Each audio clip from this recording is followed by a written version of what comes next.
കല്ലൂർ സ്റ്റേഡിയത്തിലെ താൽക്കാലിക സ്റ്റേജ് PWDയെ കൊണ്ട് പോലീസ് പരിശോധിപ്പിക്കും.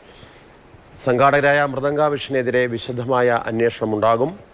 കൂടുതൽ വിവരങ്ങളുമായിട്ട് ബിനിൽ ചേരുന്നുണ്ട്. ബിനിൽ, നമ്മൾ ഈ അപകടം ഉണ്ടായപ്പോൾ മുതൽ പറയുന്ന ഒരു കാര്യമാണ്, ഇത്രയും പേർ പങ്കെടുത്ത ഒരു പരിപാടിയിൽ ശാസ്ത്രീയമായ രീതിയിൽ വേദി ഒരുക്കുന്നതിനോ അതിനകത്ത് സുരക്ഷാ സംവിധാനങ്ങൾ ഒരുക്കുന്നതിനോ ഒക്കെ വളരെയധികം വീഴ്ച വന്നു എന്നുള്ളത്. എന്തൊക്കെ പുതിയ വിവരങ്ങളാണ് ഇതുമായി ബന്ധപ്പെട്ട് ഇപ്പോൾ പുറത്തു വരുന്നത്? മാർഷൽ, പോലീസ് സംഘാടകർക്കെതിരെ കേസെടുത്തിട്ടുണ്ട്. ഇതിന്റെ പോരായ്മകൾ എന്തൊക്കെ എന്നത് ഇന്നലെ സിറ്റി പോലീസ് കമ്മീഷണർ അടക്കം പരിശോധിച്ച് ബോധ്യപ്പെടുകയും ചെയ്തു. അതിന്റെ അടിസ്ഥാനത്തിലാണ് FIR രജിസ്റ്റർ ചെയ്തത്. തുടർ നടപടിയായാണ് PWDയെ കൊണ്ട് ആ സ്റ്റേജ് പരിശോധിപ്പിക്കാൻ പോലീസ് തീരുമാനിച്ചിരിക്കുന്നത്. കാരണം ശാസ്ത്രീയമായ ഒരു റിപ്പോർട്ട് തന്നെ പോലീസിനെ സംബന്ധിച്ച് വേണം. അതിനുശേഷമായിരിക്കും ഈ കേസിന്റെ തുടർ നടപടികൾ ഉണ്ടാകുക. ഇതിന്റെ സംഘാടകരായ മൃദംഗ വിഷന്റെ പ്രധാനപ്പെട്ട ഭാരവാഹികളെ എല്ലാം ഉടൻ തന്നെ ചോദ്യം ചെയ്യും. ഇവർക്കെതിരായ തെളിവുകളാണ് ഇപ്പോൾ പോലീസ് ശേഖരിച്ചു കൊണ്ടിരിക്കുന്നത്. ഇതോടൊപ്പം നമുക്ക് ചേർത്ത് പറയാനുള്ളത്, അല്പം മുമ്പ് നമ്മൾ കേട്ടത് GCDA ചെയർമാൻ K. ചന്ദ്രൻപിള്ളയുടെ പ്രതികരണമാണ്. K. ചന്ദ്രൻപിള്ള ഈ അപകടത്തിന് ശേഷം ഈ പ്രതികരണം നടത്തുമ്പോൾ നമ്മൾ ശ്രദ്ധിക്കേണ്ട ഒരു കാര്യം, ആദ്യാവസാനം ഈ പരിപാടിയിൽ സ്റ്റേജിൽ VIP പവലിയനിൽ പങ്കെടുത്തയാളാണ് K. ചന്ദ്രൻപിള്ള. അപ്പോഴൊന്നും അദ്ദേഹത്തിന് ഈ പ്രശ്നങ്ങളൊന്നും ബോധ്യപ്പെട്ടില്ലേ എന്നതാണ് ഏറ്റവും പ്രധാനപ്പെട്ട ചോദ്യം.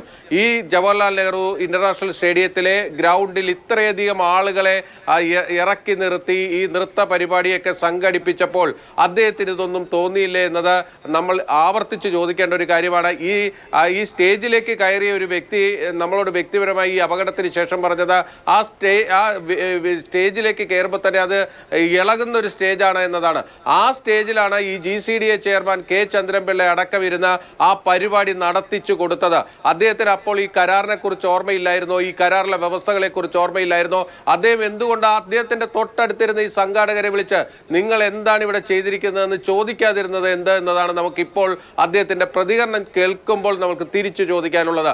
അതോടൊപ്പം തന്നെ ഏറ്റവും പ്രധാനപ്പെട്ട കാര്യം, കോർപ്പറേഷൻ അറിഞ്ഞിട്ടുണ്ടോ എന്നതാണ് നമ്മൾ മനസ്സിലാക്കുന്നത്. കോർപ്പറേഷന്റെ യാതൊരുവിധ അനുമതിയും ഈ പരിപാടിക്കില്ല എന്നതാണ്. Corporation mayor M. അനിൽകുമാർ ഈ പരിപാടിയിൽ പങ്കെടുത്തിട്ട് പോലുമില്ല.